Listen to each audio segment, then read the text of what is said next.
Hello everyone, good morning. हम लोग पढ़ रहे थे यूनिट फर्स्ट का चैप्टर का नाम था मनोविज्ञान की प्रकृति और क्षेत्र। थोड़ा सा ओवरव्यू कर लेते हैं क्या क्या हमने पढ़ा था। तो हमने पढ़ा था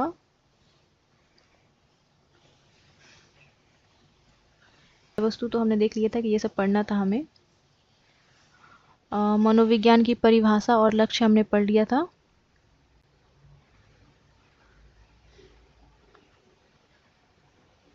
मनोविज्ञान के लक्ष्य भी हमने पढ़ लिए थे। गोल्स ऑफ साइकोलॉजी क्या क्या होते हैं, ये 3 होते हैं: measurement and description, prediction and control and explanation. तो इसके बारे में हमने जान लिया था। देन हमने पढ़ा था history of psychology. History of psychology को 2 भागों में बांटा जा सकता है। यहाँ देखिए, pre scientific period and scientific period. तो प्री साइंटिफिक पीरियड में कौन कौन थे? प्लेटो, एरिस्टोटल, हिपोक्रेटस, ये सब थे। और साइंटिफिक पीरियड में कौन कौन थे? विलियम वुंड, ये सब थे। ठीक है। और मनोविज्ञान का विकास जो था वो विभिन्न स्कूल में कैसे हुआ, ये मतलब मनोविज्ञान का जो 5 प्रमुख स्कूल था उसके बारे में भी हमने पढ़ लिया था।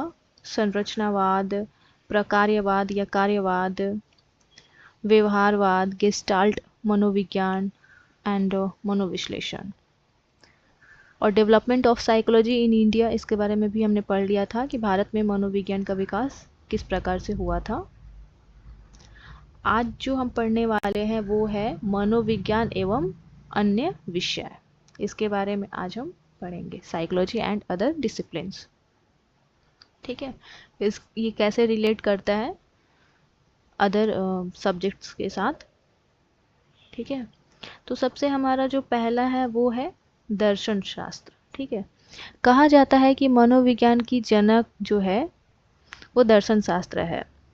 19वीं सदी के अंत तक कुछ चीज़ें जो समसामयिक मनोविज्ञान से संबंधित है, जैसे कि मन का स्वरूप क्या है या मनुष्य अपनी अभिप्रेरणाओं एवं संवेगों के विषय में कैसे जानता है, वे बातें दार्शनिकों की रुचि की थी। तो 19वीं सदी में आगे चलकर वुंड एवं अन्य मनोवैज्ञानिकों ने इन प्रश्नों के लिए प्रायोगिक उपागम का उपयोग किया एंड समसामयिक मनोविज्ञान का उदय हुआ।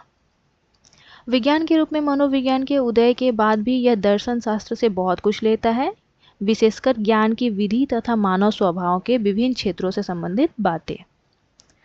नेक्स्ट देखते हैं हम अर्थशास्त्र, राजनीति विज्ञान एवं समाजशास्त्र से इसका संबंध। सहभागी सामाजिक विज्ञान विद्या शिक्षाओं के रूप में इन तीनों ने मनोविज्ञान से बहुत कुछ प्राप्त किया है तथा उसको संबंध भी किया है, समृद्ध भी किया है। मनोविज्ञान ने उपभोक्ता व्यवहार तथा बचत व्यवहार को समझने की उत्तम पृष्ठभूमि तैयार किया है, जिसका उपयोग कर अर्थशास्त्री इन क्षेत्रों में व्यक्ति के आर्थिक व्यवहार के बारे में उत्तम निर्णय यानी कि डिसीजन एवं कंट्रोल पर अधिक सफलता प्राप्त की है। आर्थिक व्यवहार में सहयोग एवं द्वंद्व यानी कि कॉन्फ्लिक्ट जैसे तत्वों की सराहनीय भूमिका थॉमस सेलिंग द्वारा किया गया, जिसके लिए उन्हें इकोनॉमिक्स में 2005 में नोबेल प्राइज भी मिला था। इस प्रकार से राजनीतिक विज्ञान भी मनोविज्ञान से बहुत कुछ ग्रहण करता है, विशेष रूप से शक्ति एवं प्रभुत्व के उपयोग, राजनीतिक द्वंद्व के स्वरूप एवं उनके समाधान तथा मतदान आचरण को समझने में।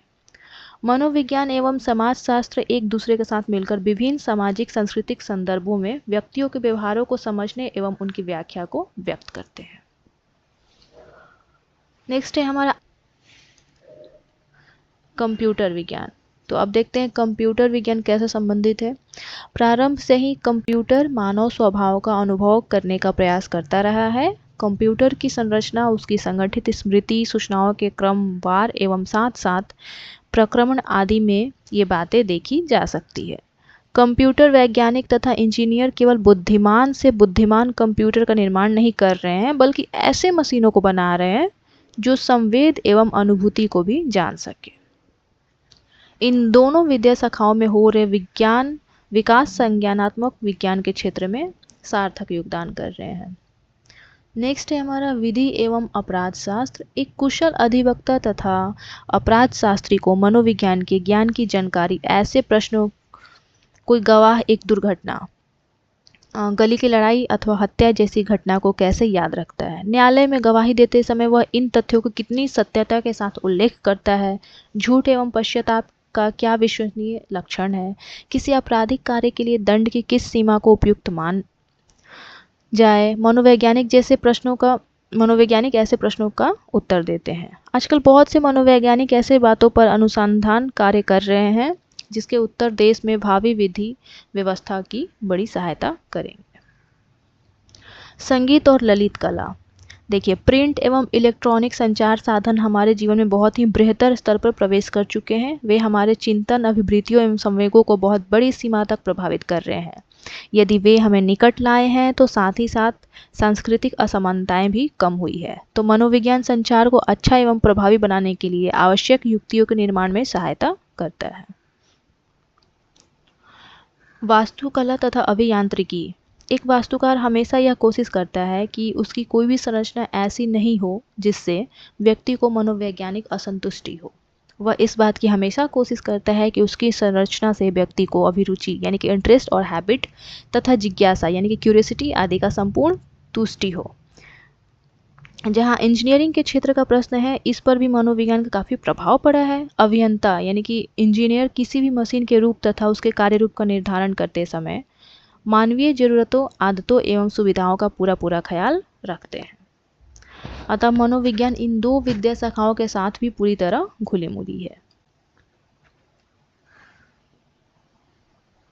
अब देखिए, यहाँ पर कुछ महत्वपूर्ण बिंदु दिया गया है, जैसे है प्रस्तुत अध्याय मनोविज्ञान को व्यवहार को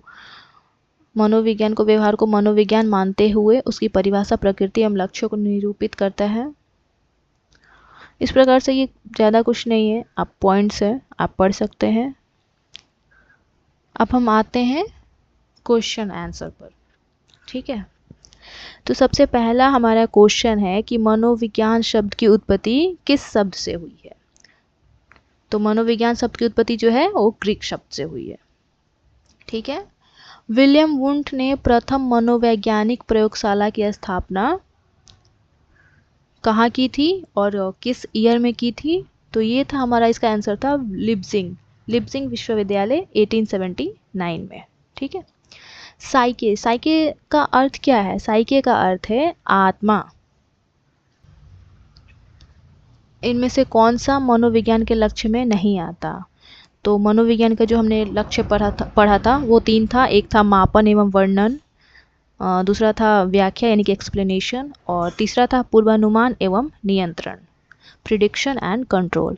तो इसमें हमारा क्या नहीं आता है, परीक्षण। ठीक है, मनुष्य जन्म से ही स्वार्थता, आक्रमणशीलता जैसे गुण मौजूद होते हैं जो समाज द्वारा नियंत्रित कर दिए जाते हैं। ये कथन किसका है, ये किसने कहा था। तो इसका आंसर होगा स्पेंसर ने ये कहा था। अब है हमारा मनोविज्ञान के इतिहास को कितने भागों में बांटा जा सकता है। तो इसका तो हमने पढ़ा था, दो भागों में बांटा जा सकता है, पूर्व वैज्ञानिक काल और वैज्ञानिक काल, pre scientific period and scientific period. और सेकंड है संरचनावाद स्कूल की शुरुआत किसने की थी। तो संरचनावाद स्कूल की शुरुआत जो है वो टिचेनर ने की थी। ये टिचेनर कौन थे, वे विलियम वुंट के शिष्य थे। तो अमेरिका के कॉर्नेल विश्वविद्यालय में 1892 में संरचनावाद स्कूल की शुरुआत की थी टिचेनर ने। ठीक है, प्रिंसिपल ऑफ साइकोलॉजी ये पुस्तक किसने लिखी थी। तो प्रिंसिपल ऑफ साइकोलॉजी जो बुक है ये विलियम जेम्स ने लिखी थी और 1890 में लिखी थी। सिगमंड फ्रॉइड ने किस स्कूल को स्थापित किया। तो सिगमंड फ्रॉइड ने मनोविश्लेषण यानी कि साइको एनालिसिस स्कूल को स्थापित किया था। नेक्स्ट है हमारा इंडियन साइकोलॉजिकल एसोसिएशन की स्थापना कब की गई थी। तो ये स्थापना की गई थी 1924 में। ठीक है, अब है लघु उत्तरात्मक प्रश्न, जिसमें है कि मनोविज्ञान की परिभाषा दीजिए, गेस्टाल्ट मनोविज्ञान क्या है, व्यवहारवाद क्या है।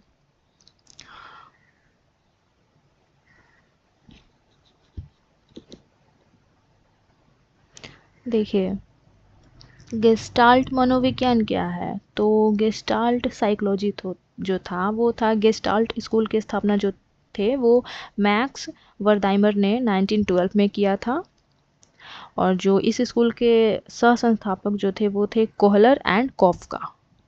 और गेस्टाल्ट क्या है? गेस्टाल्ट एक जर्मन शब्द था, और जिसको हिंदी में आकृति एंड आकार, मतलब कि फॉर्म एंड शेप कहा गया है। गेस्टाल्ट स्कूल का मानना था कि मनोवैज्ञानिक मानसिक क्रियाओं के संगठन का विज्ञान है। अब हमारा है कि व्यवहारवाद क्या है, बिहेवियरिज्म। तो व्यवहारवाद की स्थापना जो है वॉटसन ने किया था 1913 में। तो उनका मानना था कि मनोविज्ञान एक ऑब्जेक्टिव एंड एक्सपेरिमेंटल मनोविज्ञान है।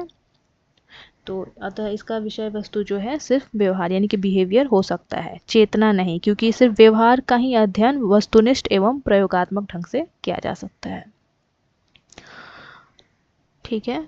मनोविज्ञान के लक्ष्य, मनोविज्ञान के लक्ष्य के बारे में तो अभी हमने पढ़ा, 3 होते हैं। फर्स्ट है measurement and description, and second है prediction and control, and third है एक्सप्लेनेशन।